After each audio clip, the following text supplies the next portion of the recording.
오늘 마태복음 9장 14절부터 17절까지 말씀을 통해서 보면은 금식에 대한 세 가지 비유가 이렇게 소개가 되고 있습니다.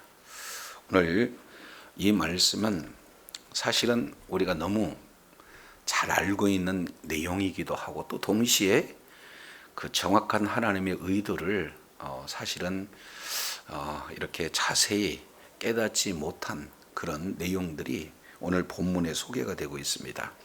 그래서 우리는 계속해서 마태복음 5장부터 9장까지 이 내용에서 큰 핵심 두 가지를 계속해서 반복적으로 지금 살펴보고 있죠.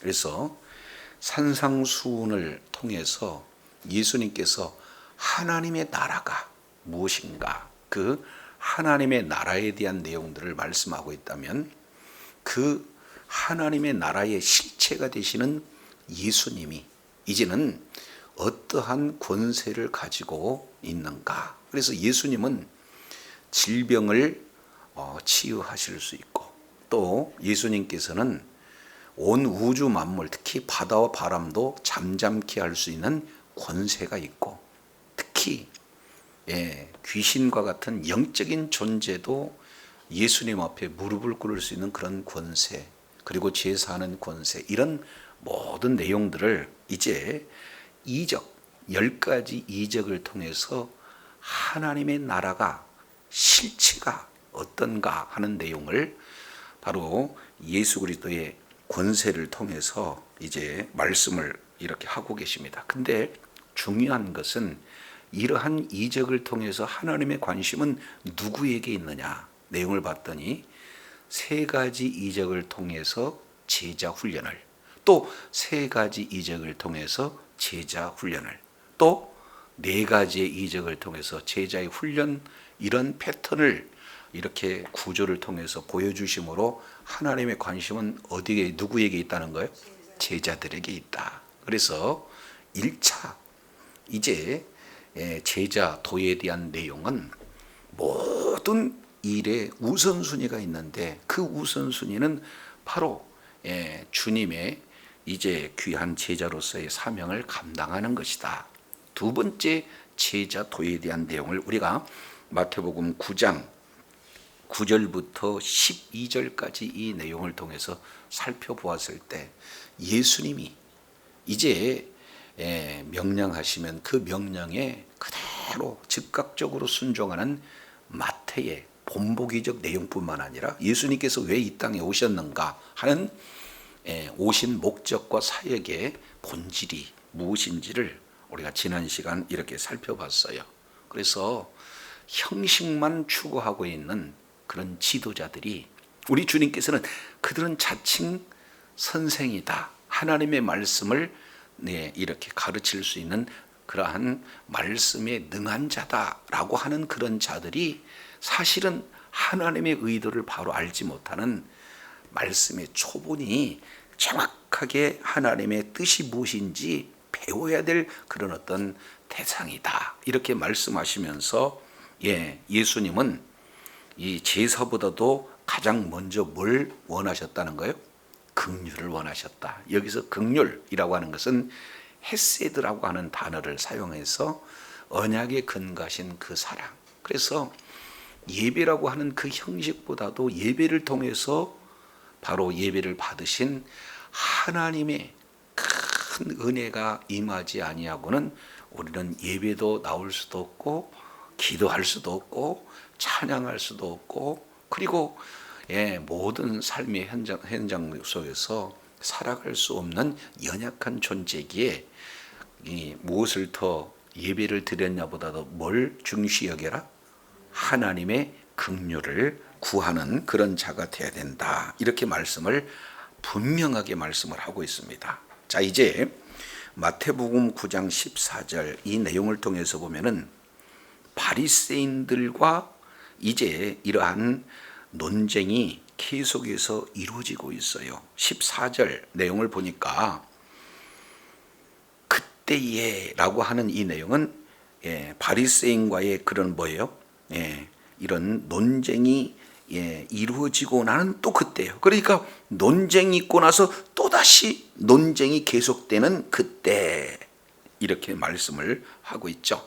그랬을 때 요한의 제자들이 예수께 나와 이르되 우리와 바리새인들은 금식하는데 어찌하여 당신의 제자들은 금식하지 아니하나이까. 이번에는 무슨 논쟁이에요?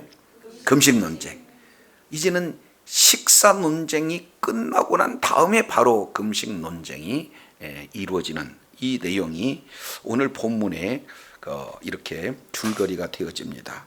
그러면 지금 여기에 바리새인들이 논쟁을 식사를 통해서 벌였다면 어떻게 예수님이 죄인과 함께 식사를 할 수 있느냐 하는 그 식사 논쟁 속에서 예수님이 이 땅에 오실 이유, 이 땅에서 사역하는 그 목적, 이 내용을 아주 명확하게 말씀을 해 주셨다면 이제는 논쟁의 그런 일으키는 대상자가 누구예요?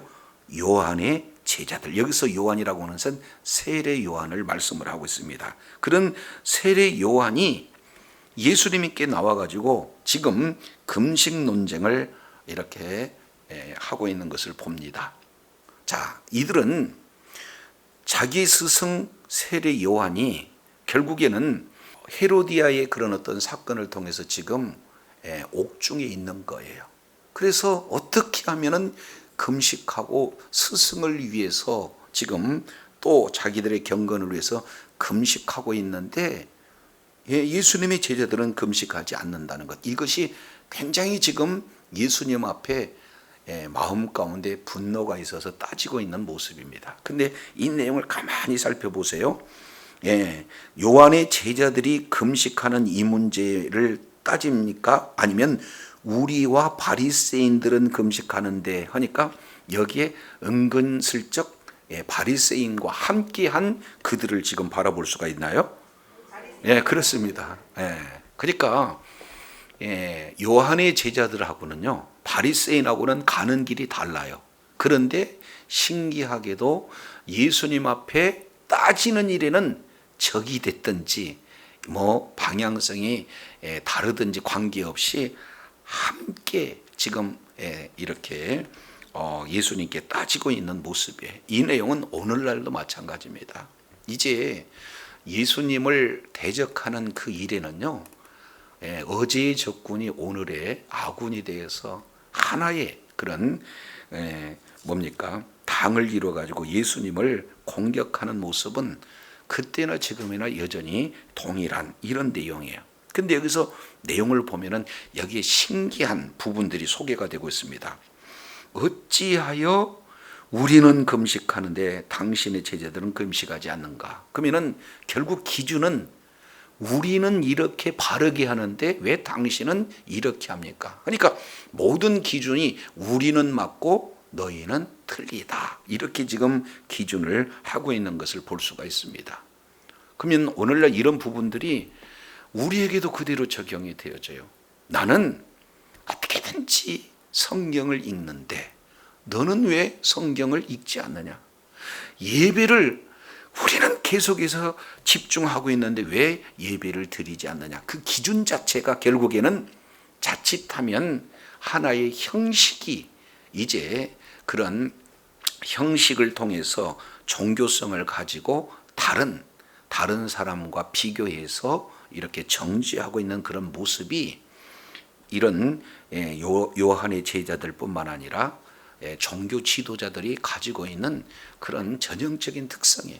오늘날도 똑같죠. 그러니까 말씀을 많이 아는 자, 어떻게 하면 하나님 앞에 경건의 모습을 이렇게 드러내고 하는 그런 자가 나는 이런데 왜 당신은 이렇습니다라고 정죄할 수 있다는 것, 우리가 기억하고 이런 어리석은 자리에서 벗어나기를 원합니다.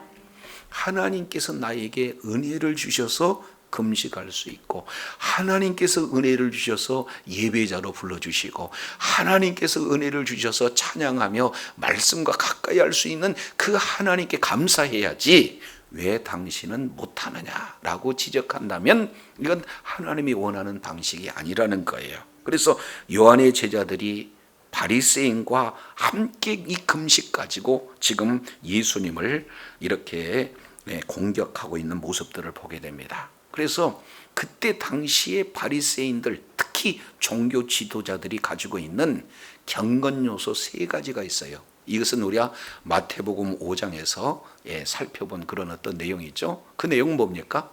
6장이네요. 금식 논쟁. 금식하고 또 하나요?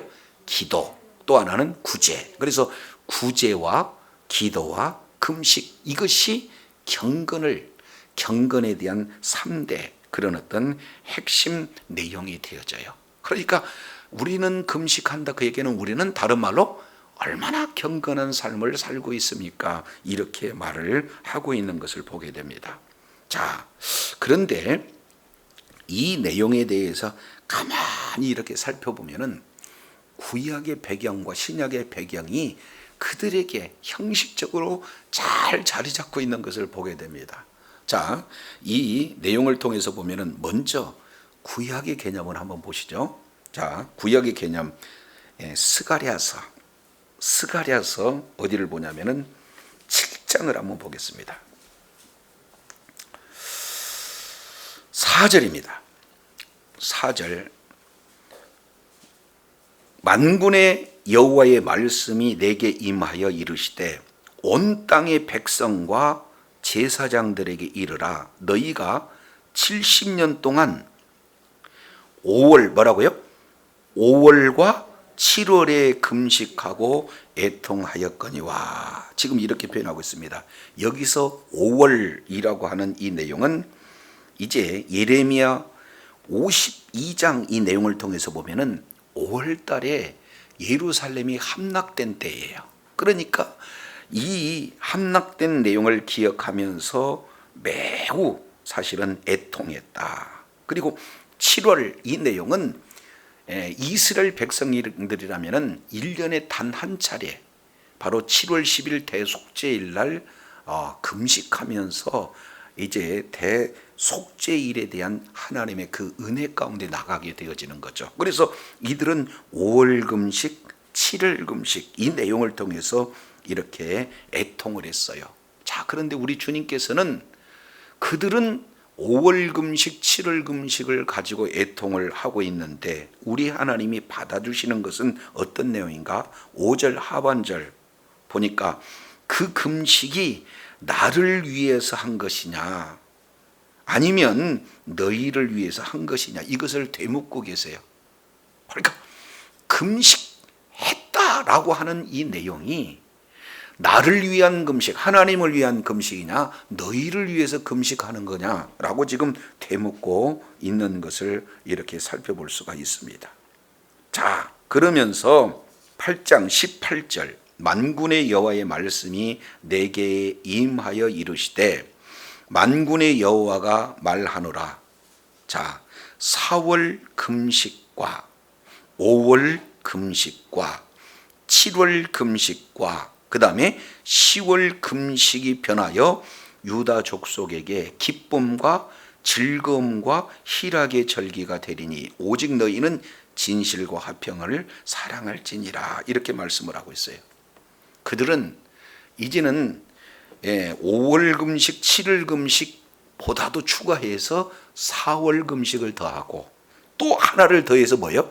10월 금식까지 진행을 하고 있는 내용이에요. 그러니까 어떻게 하면 금식해서 애통하고자 하는 그런 외적인 경건을 아주 잘했던 그런 자들이에요. 그런데 우리 주님은 그거 소용없다는 거죠. 그것이 나를 위한 금식인가 한번 생각해 봐라, 이렇게 얘기하시잖아요. 그런데 우리 주님께서 은혜를 주시니 이제는 금식이 변하여 기쁨이 되어진다, 이렇게 말씀을 하고 있어요. 잘 보시면 4월 금식, 5월 금식, 7월 금식, 10월 금식이 변하여 유다 족속에는 뭐가 된다? 기쁨과 즐거움과 희락의 절기로 바꿔진다. 이 내용을 지금 말씀을 하고 있는 것을 보게 되어집니다. 그러니까 금식일 자체가 뭘로 바뀌어지는 거예요? 축제일로 바뀌어지는 이런 내용이 되어져요. 그러면서 20절 놀라운 사건이 임하게 됩니다. 잘 보세요. 만군의 여호와가 말하노라. 그 후에 여러 백성과 많은 성읍의 거민들이 올 것이요, 이 성읍 거민들은 저 성읍에 가서 이르기를 우리가 속히 가서 만군의 여호와를 찾고 여호와께 은혜를 구하자 할 것이면 나도 가겠노라 할 것이며, 많은 뭐예요? 백성과 강한 나라들이 예루살렘으로 와서 만군의 여호와를 찾고 여호와의 은혜를 구하리라. 그러면 결국 이 내용은 하나님의 백성 이스라엘에게만 이런 것이 주어지느냐? 아니라는 거죠. 점점 어떻게 해요? 이 8장 21절 내용을 보니까 자발적으로 모두가 다 하나님께 은혜를 구하자 그랬더니 나도 은혜를 받게 해주세요, 나도 은혜를 받게 해주세요, 자발적으로 하나님의 은혜를 받겠다고 나오고 있고, 그 대상들을 봤더니 많은 백성, 많은 나라, 강한 나라들, 이렇게 하니까 이방인들조차도 회심해서 하나님의 그 기쁨 가운데 나온다는 거예요. 이것은 우리가 잘 알겠지만 언제 이 일이 성취가 되어지나요? 예수님이 십자가에서 죽으시고 부활하신 이후에 이제는 그 복음이 유대인에게만 머물러 있는 것이 아니라 이방에까지 미쳐서 주 예수를 믿으라, 그리하면 너와 네 집이 구원을 받으리라 하는 그 복음이 계속해서 선포되어서 이제 뭡니까? 금식, 슬픔이 변하여 기쁨으로 바뀌어지는 것은 예수 그리스도의 복음이 증거될 때 이루어지는 줄로 믿습니다. 이것을 우리 주님이 지금 말씀을 하고 있어요. 그러니까 종교적인 하나의 형식, 어느 때가 되니까 금식해야 된다, 어느 때가 돼야 되니까 이제 하나님께 경건의 모습을 하자 하는 그런 내용을 예수님 제자들에게 지금 요구하고 있는데 우리 주님은 아니라는 거예요.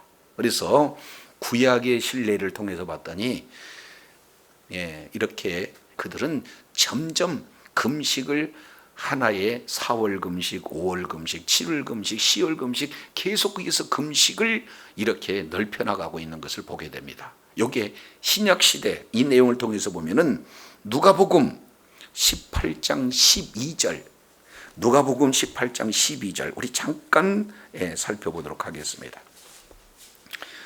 18장 12절 내용을 보면은 당시 지금 어떠한 바리새인들의 경건의 모습이 나타나는가? 11절 바리새인은 서서 따로 기도하여 이르되 하나님이여 나는 다른 사람들 곧 토색 불이 간음하는 자들과 같지 아니하고 이 세리와 같지 아니함을 감사하나이다, 이렇게 표현하고 있어요.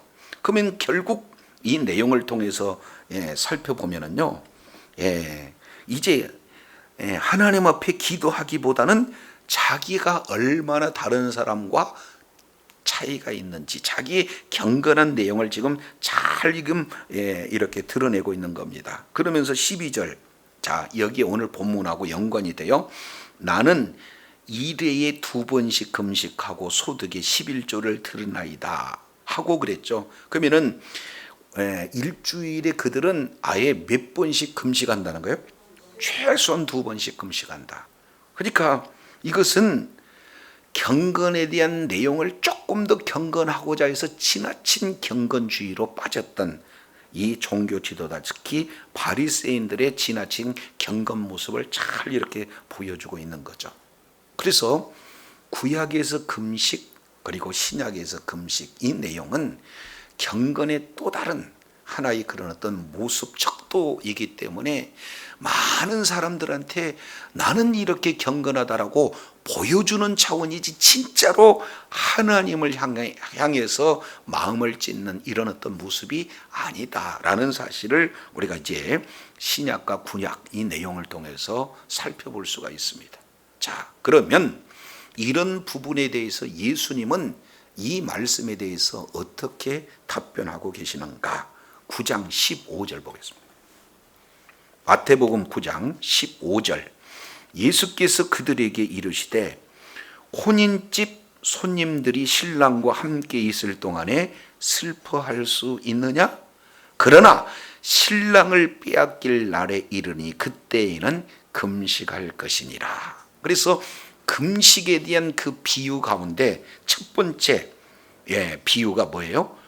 혼인집 손님들에 대한 비유, 다른 말로 신랑에 대한 비유, 이 부분들을 지금 말씀을 하고 있습니다. 그러면 여기에 혼인집 손님들이라고 하는 원문 내용을 그대로 표현한다면은 신방이죠. 신부방의 아이들, 신부방의 친구들, 이렇게 표현을 하고 있어요. 그러니까 결국 신랑과 신부가 신방에서 있을 그때에 이스라엘 백성들의 이런 결혼 내용을 보면은 7일 동안 혼인식이 이루어지는 이런 어떤 내용인데, 그때 혼인식에 참가했던 신랑의 친구들이에요.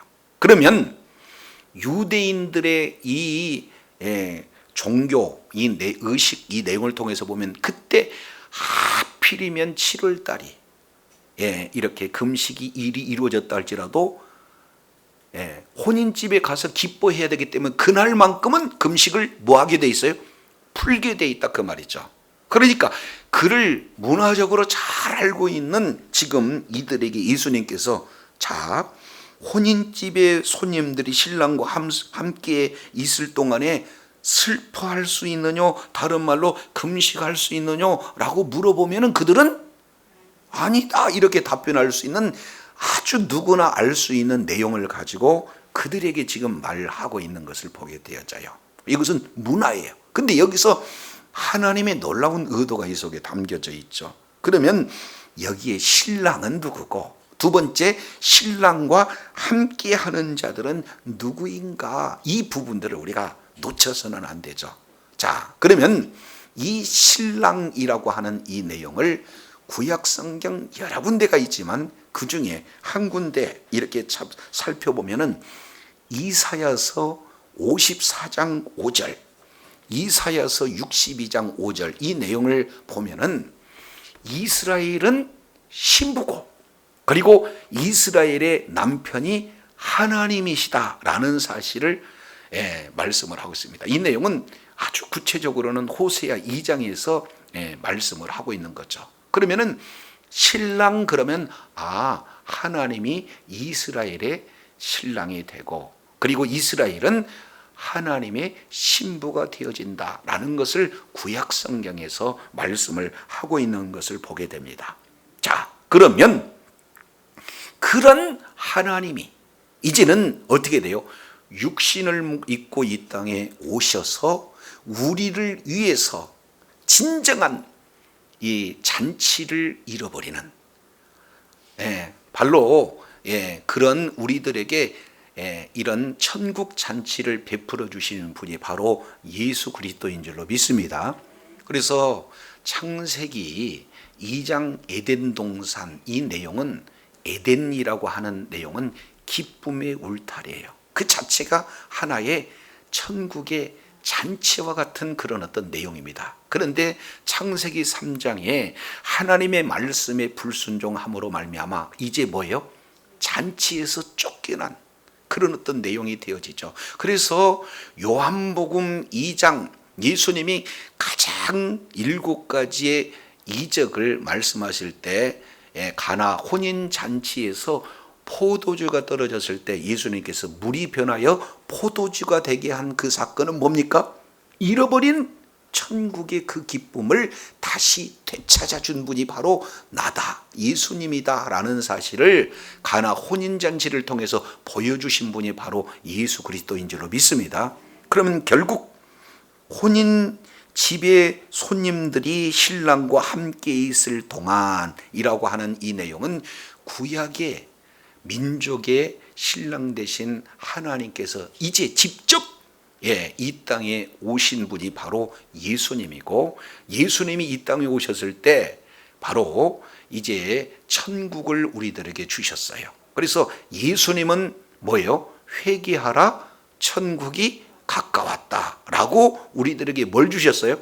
천국을 주셨다, 그 말이죠. 천국 안에 예수 그리스도를 믿는 믿음을 가진 모든 자들은 천국 안에 이미 임한 줄로 믿습니다. 아직 완성이 되지 않았어요. 그러나 이미 천국에 임하였다. 그러면은 예수님과 함께 초림부터 재림까지 이 내용을 통해서 보면은 어떻게 돼요? 예수님과 함께 있는 동안에는 우리는 뭐 하는 거예요? 진정한 슬픔을 완전히 변해서 기쁨이 되게 하시는, 우리가 스가랴서 내용을 통해서 보니까 이제는 금식이 아니라 금식이 변해서 슬픔이 변해서 기쁨으로 우리들에게 주신 분이 바로 예수 그리스도인 줄로 믿습니다. 그러면 우리는 진정한 이런 슬픔의 환경이 이제 떠나갔고 하나님 나라의 기쁨이 우리에게 임하기 때문에 금식해야 할 이유가 있어요, 없어요? 없어요. 이것을 우리 주님이 첫 번째 혼인집에 함께한 그런 자들 비유를 통해서 이렇게 말씀을 하고 계세요. 그래서 하나님의 나라가 임하는 것을 이제 신구약에서는 잔치로 이렇게 표현을 하고 있는 것을 보게 됩니다. 자, 우리 한 군데 찾아보겠습니다. 마태복음 25장. 마태복음 25장. 그때에 천국은 마치 등을 들고 신랑을 맞으러 간 열 처녀와 같으리니. 그러면 여기에서도 지금 뭐 하는 겁니까? 천국을 이런 결혼 잔치로 지금 이렇게 표현을 하고 있어요. 그때 천국에 이런 어떤 천국의 실체가 되시는 예수님이 이 땅에 뭘 우리들에게 주신 거예요? 천국. 그래서 25장 10절 보세요. 그들이 살아나간 동안에 신랑이 오므로 예비했던 준비했던 자들은 함께 어디에 들어갔어요? 혼인잔치에 들어갔다. 그러니까 결국 혼인잔치에 들어가고 혼인잔치에 들어가지 않는 것이 예수 그리스도를 믿어서 예수님 안에 들어가는 거하고 지금 비유적으로 이렇게 말씀을 하고 있는 것을 보게 되어져요. 그러니까 여기에서 신랑은 누가 되는 겁니까? 예수님이 되어지고, 그리고 이 혼인잔치에 함께한 친구들은 누가 되는 겁니까? 예수 그리스도를 믿는 모든 자들을 지금 이렇게 말씀을 하고 있어요. 그러면 예수님이 함께 있는 그 동안에는 그 자체가 천국 안에 기쁨으로 충만하기 때문에 종교 형식상, 의식상 이제 그때가 되면은 금식해야 된다는 그런 내용이 이 혼인 예식 가운데 있을 이유가 없다. 이것을 우리 주님이 아주 이렇게 쉽게 말씀을 해주고 계시다라는 것을 볼 수가 있습니다. 이해가 되실 줄로 믿습니다. 자, 두 번째, 또 우리 주님이 알아듣기 쉽게 두 번째 비유를 통해서 말씀을 하고 계세요. 자, 16절 우리 다 같이 한번 읽습니다. 시작. 이는 기운 것이 그 옷을 당겨 헤어짐이 더하게 됨이요. 지금 이렇게 말씀을 하고 있어요. 그러면은 생배 조각과 그리고 낡은 옷, 이것이 서로 이렇게 붙어 있지 못한다 하는 이유를 이렇게 들어요. 지금 이 비유가 적절치는 못할 것 같아요. 요즘에는 이렇게 옷이 낡아가지고 좀 뭔가 쓰지 못하도록 이렇게 됐다 그러면 다 버려버리니까 이렇게 기워서 쓰는 그런 경우는 몇십 년 전이나 있을 수 있고 요즘에야 그냥 간혹 가다가 있을 수 있는 내용이에요. 그러면은 오랫동안 옷을 입었으니까 휘어진 그런 옷이 있는데 이제 무릎에 이를테면 구멍이 났다고 봐요. 그러면은 새천을 거기다가 끼우게 되면 어떤 일이 벌어집니까? 예전에 천 같은 경우에는 새천은 물에 빨게 되면 뭐예요? 바로 수축이 돼요. 그러죠? 근데 기존에 있는 천은 빨고 말리고 빨고 말리다 보니까 수축성이 거의 뭐 빠는 것이나 그 이전이나 똑같습니다. 그러니까 이제 새천을 헌 옷에다가 기워 입는다라고 하는 그 내용은 이제 서로 이렇게 이게 쭈그러들어서 옷의 기능 자체를 이렇게 잃어버릴 수 있는 그런 내용을 지금 말하고 있어요. 그러니까 조금 이전 세대는 이 부분이 너무 실감 날 수 있는 그런 어떤 내용이 되어지는 거죠. 그래서 여기 중요한 한 단어는 생배에서 생이에요. 이것은 생이라고 하는 것은 새 것이다 라는 그런 의미가 담겨져 있고, 낡은 옷이라고 하는 것은 헌 것의 의미가 담겨져 있어요. 그러니까 새 것과 헌 것을 함께 할 수 있지 못하다, 그런 뜻입니다. 그러면 이걸 의미로 본다면은 여기에서 새 것이라고 하는 것은 새 질서, 새 가르침, 이 내용을 말씀하고 있어요. 한마디로 표현한다면은 예수님의 복음을 말씀을 하고 있는 것을 볼 수가 있습니다. 그런데 헌 것이라고 하는 것은 뭐예요? 옛 질서가 되겠죠. 옛 가르침입니다. 그러니까 바리새인들의 그런 가르침을 이렇게 볼 수가 있어요. 그러니까 바리새인들이 계속해서 그들에게, 사람에게 배운 그런 가르침을 가지고 예수님의 새로운 복음을 받아들이면은 서로가 어울리지 않고 이제 서로가 못 쓰게 되어진다라는 사실을 이 생배 조각 비유를 통해서 말씀을 하고 있습니다. 자, 우리가 이미 살펴본 내용은 5장 20절 우리 잠깐 넘겨보겠습니다. 내가 너희에게 이르노니, 5장 20절이에요. 내가 너희에게 이르노니 너희의 의가 서기관과 바리새인보다 더 낫지 못하면 결단코 천국에 들어가지 못하리라. 21절 잘 보세요. 옛사람이 말한 바, 옛사람의 가르침이죠.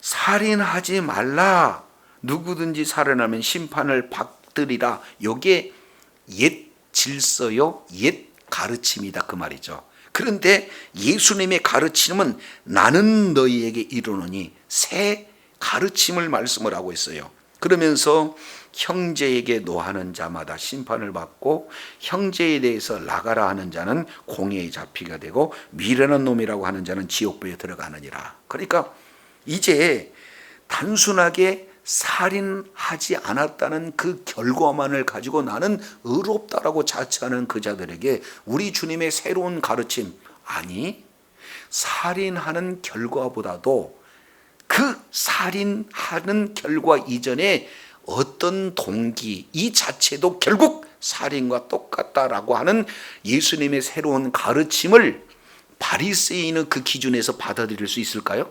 받아들일 수가 없다. 그러니까 그들은 이미 낡은 옷과 같은 옛날의 가르침, 사람의 가르침, 이 내용을 가지고 이제 조금 예수님의 복음을, 새로운 가르침을, 새로운 질서를 받아들일 수가 없다. 그러면 어떻게 되는 거예요?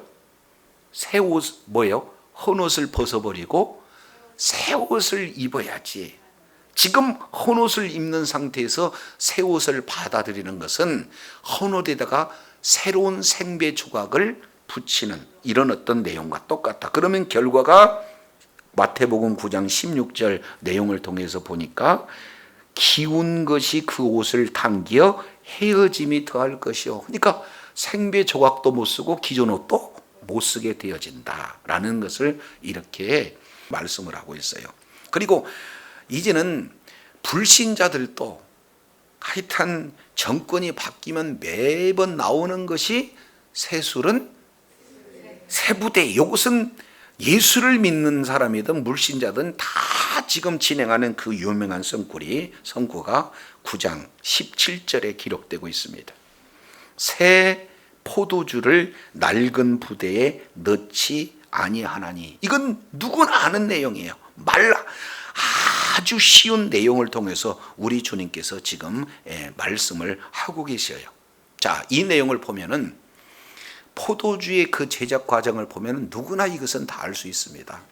이제 포도를 으깨 가지고 포도들에서 진익여서 포도주가 나오면 요걸 이제 숙성하기 위해서 그릇에다가 담겨야 되는데 요즘에는 유리그릇에다 담기면 얼마나 좋아요? 근데 이때 당시는 유리그릇이 없다 그 말이죠. 그러면 이때 포도주를 담을 수 있는 내용이 뭐냐면은 가죽, 이제 짐승 가죽, 특히 양 가죽에다가 이제 하나에 담는 그런 가죽 부대를 만들어서 거기다가 포도주를 넣게 되어져요. 그러면 잘 알겠지만 새로운 포도주, 이 내용을 통해서 보면은 이제 아직 발효가 되지 않으니까 시간이 경과되면서 가스가 나와요.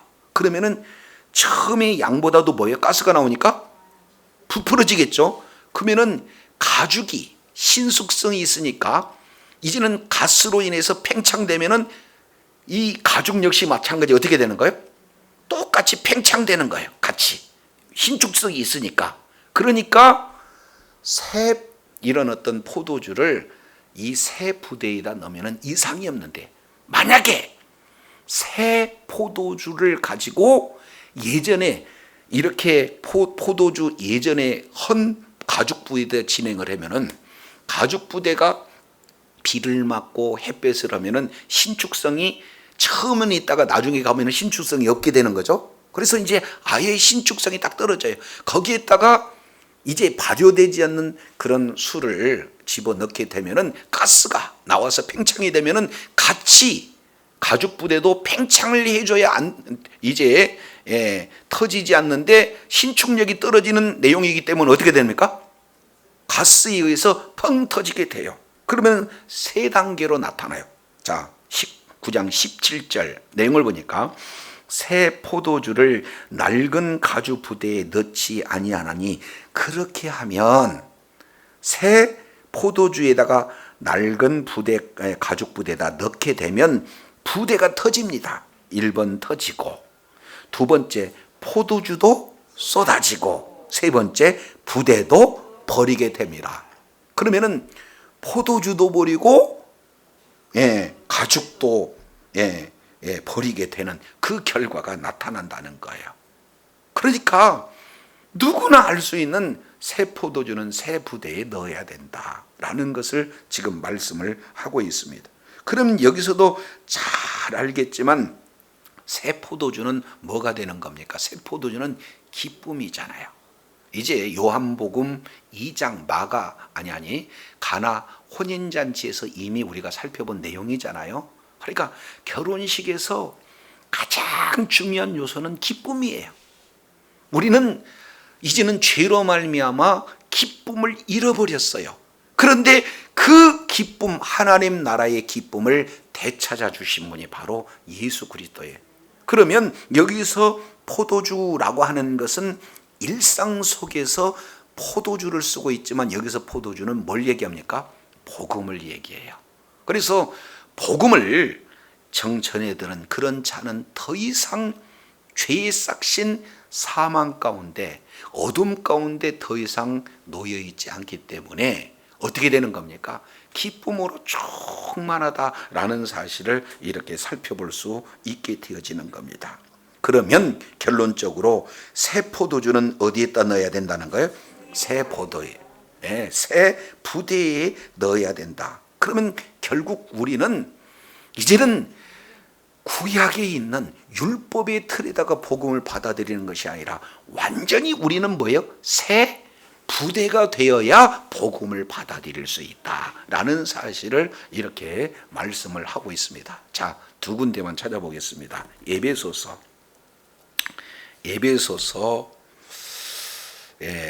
4장입니다. 에베소서 4장 21절. 진리가 예수 안에 있는 것 같이, 진리는 예수 밖에는 없어요. 예수 안에만 진리가 있습니다. 진리가 예수 안에 있는 것 같이 너희가 과연 그에게서 듣고 예수님께 들었다는 거예요. 뭘 들었어요? 복음을 들은 거죠. 그리고 그 안에서, 진리 안에서, 예수 안에서 가르침을 받았다, 이렇게 말씀을 하고 있어요. 자, 그러면 이 가르침을 받은 우리는 어떻게 되느냐? 소극적인 측면이에요. 22절. 유혹의 욕심을 따라 썩어져가는 구습을 따르는, 쫓는 옛사람, 우리가 이거에 지금 살고 있었잖아요. 그런데 이러한 썩어져가는 구습을 따르는 옛사람, 그 옛사람을 우리는 뭐 해버리고? 벗어버리고. 그러니까 새 포도주, 담기 위해서는 헌 가죽 부대에다가 담는 게 아니다. 이것을 뭐라고 표현하냐면 옛사람을 벗어버리고 오직 심령이 새롭게 되어서 하나님을 따라 의와 진리와 거룩함으로 지으심을 얻은 새 사람을 뭐해라? 입으라. 그래서 결국 새 사람을 입어야 복음을 받아들인다. 그리고 예수 그리스도 안에서 천국된 그런 자로서 천국의 기쁨을 누릴 수가 있는 것이지, 종교적인 틀 상태에서 바리새인들처럼 지금 이렇게 종교적인 형식 속에다가 복음을 받아들이려고 하는 것은 어울리지도 않고 둘 다 버림바가 되어진다라는 사실을 이렇게 말씀을 하고 있습니다. 자, 그러면 이런 배경 속에서 예수님을 만난 자들을 이제 여러 군데 있지만 한 군데만 살펴보도록 하겠습니다. 자, 어디를 보시냐면 누가복음 24장이에요. 누가복음 24장 13절. 그날에 그들 중 둘이 예루살렘에서 25리가 되는 엠마오라 하는 촌으로 가면서 이 모든 일을 서로 이야기하더라. 이렇게 표현을 하고 있습니다. 그러니까 이들은요, 이미 예수님이 죽으셨다, 죽으신 예수님이 부활하셨다라는 사실, 복음을 알아들었어요.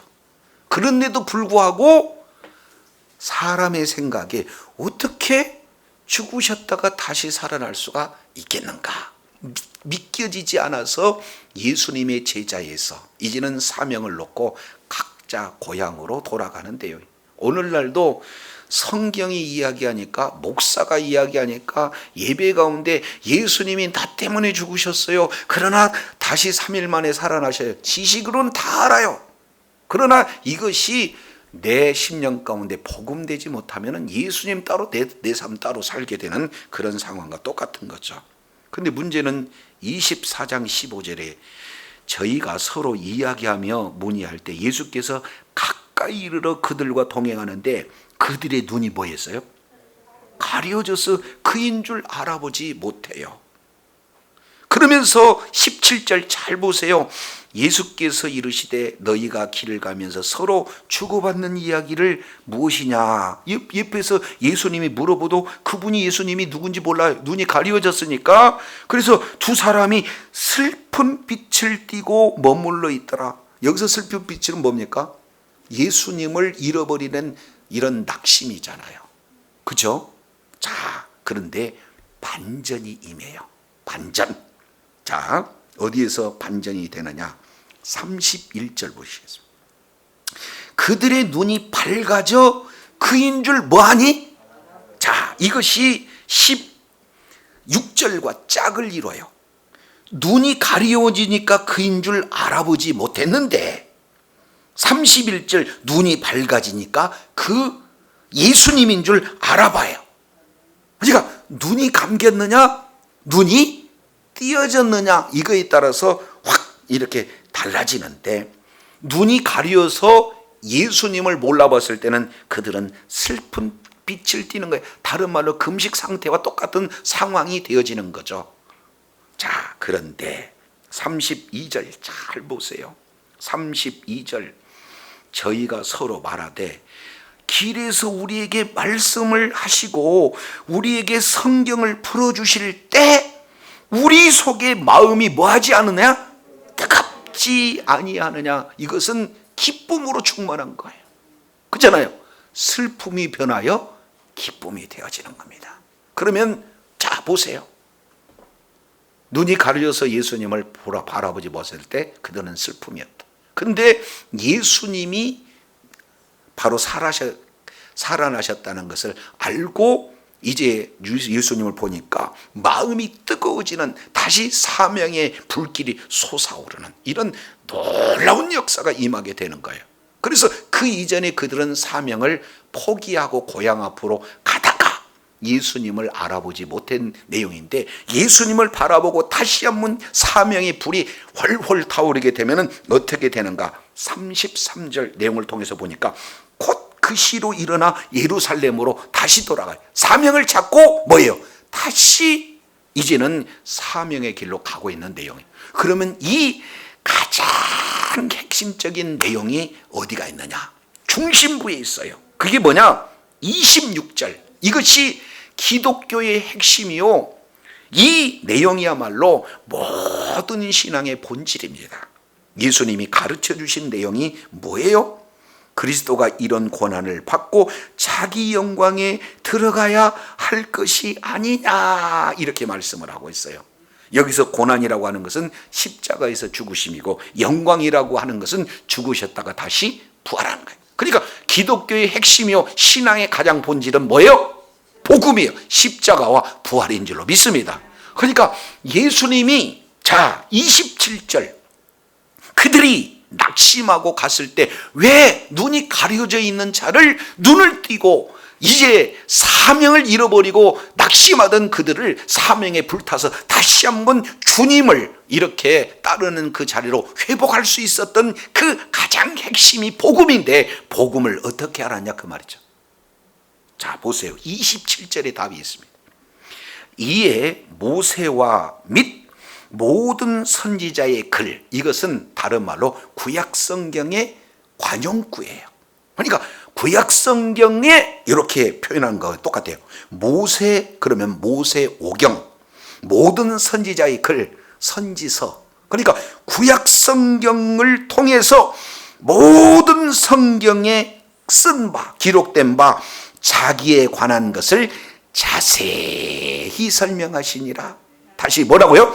자세히 설명하시니라. 그러니까 구약성경 전체 내용을 통해서 봤다는 얘기, 누구에 대한 기록이다?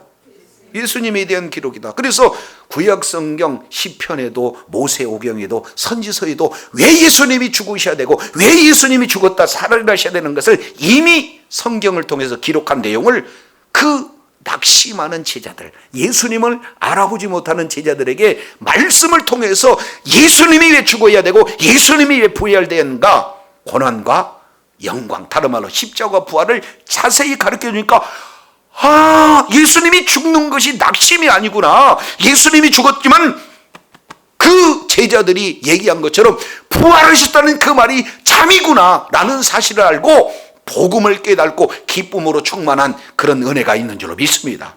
그래서 이들은 낙심에서 고향길에서 이제는 사명의 길로 가잖아요. 이것을 이렇게 표현합니다. 자, 이것을 이렇게 표현해요. 44절. 성경 전체의 사실은 핵심적인 구절이 되어지는 거예요. 자, 내용을 보면은 44절.